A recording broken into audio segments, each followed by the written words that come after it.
Hey guys, I'm Jessi Kneeland of Remodel Fitness, and this is my Q&A series, Ask Jessi Kneeland.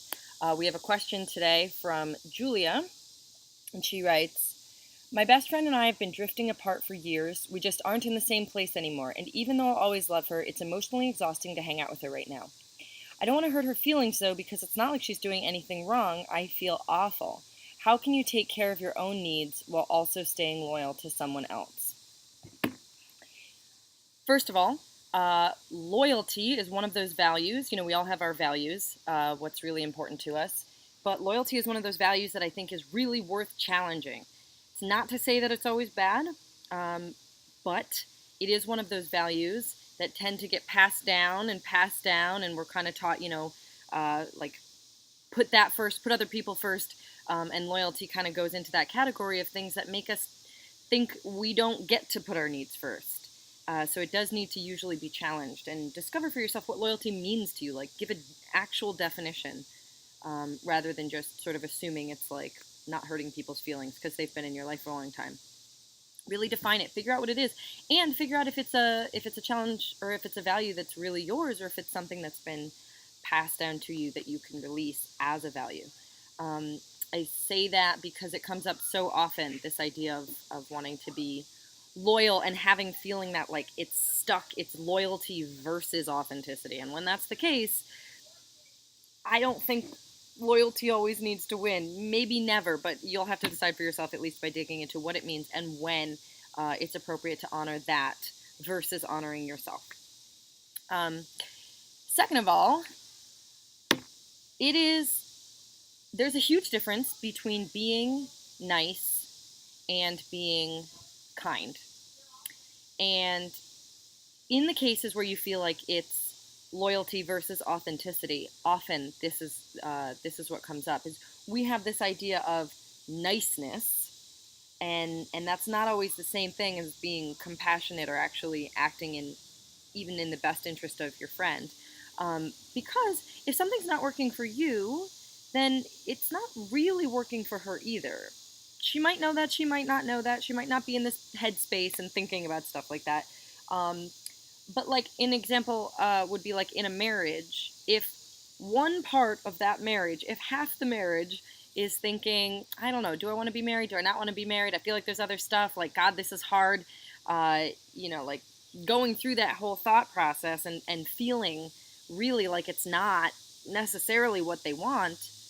Well, the other person then, even if it is what they want, now they're in a situation of only being mostly like loved, mostly seen, mostly paired with this person, right? So they're not really getting their needs met either. They might think they are because they love you and whatever, but ultimately it is a disservice to stay in a relationship like that when half of you wants out, because then the person only gets half of you.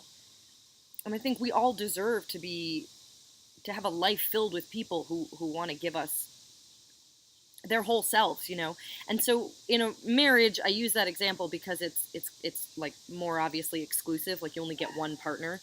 So if you're half out, then your partner only gets half a partner.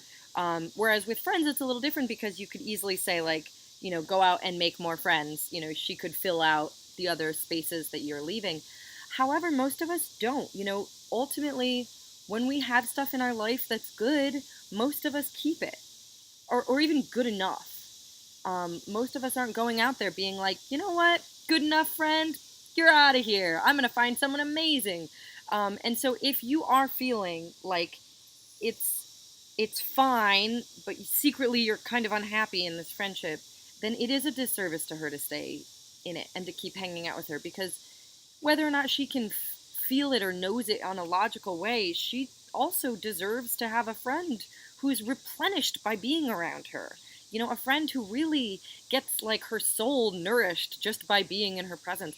And you deserve that too. We all do.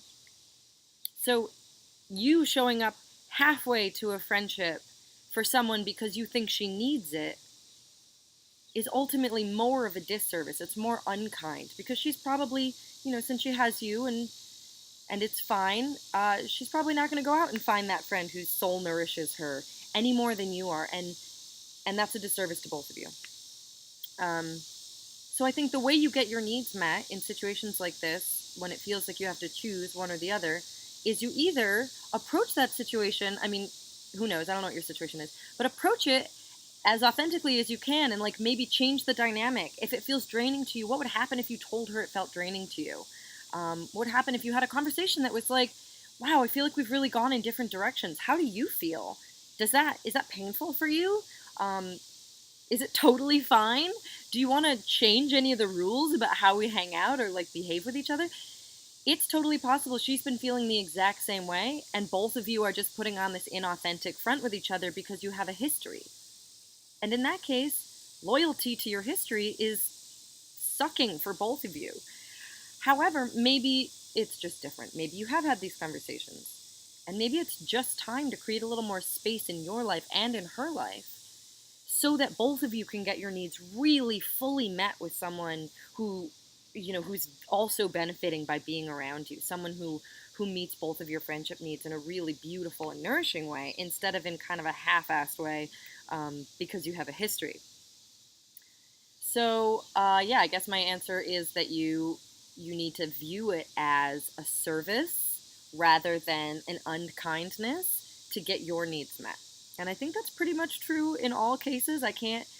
I rarely come across examples where it truly is working for one person and absolutely not for the other, because usually, by it not working for you, just by that fact alone, it really doesn't work for the other person. It doesn't give them what they need, even if they want it to, even if they think it will. Um, Ultimately, by creating that space, you give them the opportunity to re-examine and to refill that space with someone who does work, who does show up wholeheartedly for them and loves it. So yeah, that's my answer.